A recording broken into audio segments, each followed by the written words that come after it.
need to first tell the people the truth. We cannot solve anything if we keep off the books and off the budget the kind of numbers that I mentioned inside. And it's not just me saying that now. Moody's and Standard & Poor's are saying it. Look at the states. They now will have to count unfunded pension liabilities along with their bonded debt to get their rating. Now, why wouldn't Moody's and Standard & Poor's apply the same standard to the U.S. government when they've already won the Obama administration? If you keep projecting spending like this and excessive revenue, don't expect AAA bonds. And that would be a disaster because interest rates will go up dramatically and people might not want to lend us money. So this is not just an abstract exercise.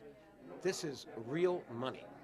And, all I can do, as I said inside, is like what Paul Revere did. I got to keep going around this country, keep ringing the bell. I may have to run for public office again.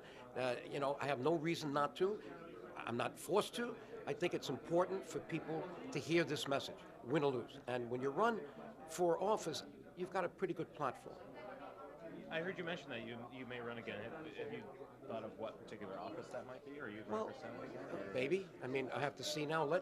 Let Kirsten Gillibrand now do what she said she was going to do, okay?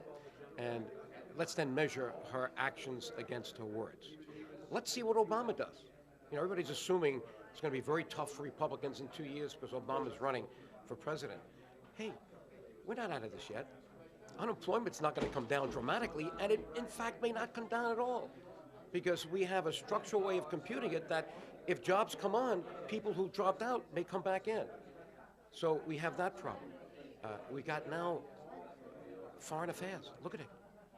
It looks like, the world is going upside down in the Mideast. What is that going to do for the Obama administration? Now, he didn't cause it, but he needs to be a leader now to resolve it. And hopefully to resolve it in a way that's long-term, not the short-term stuff we've been doing, which is just to, make peace with dictators and let them suppress their people as long as they keep our foreign policy stable. Hey, that's not the way to do things.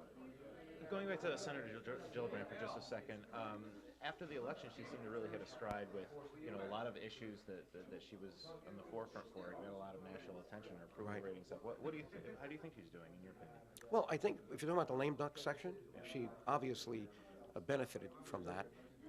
Hit the issues that you could get Republicans and Democrats to vote for. But, Obama set the tone when he said, all right, I'm now going to make sure we don't raise taxes.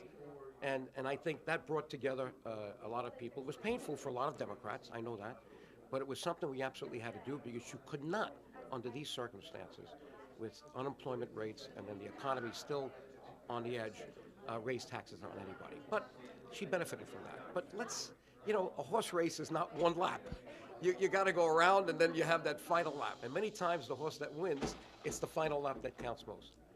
I'm that kind of person. I'm not a sprint runner. I'm a long distance runner. I've been that way all my life.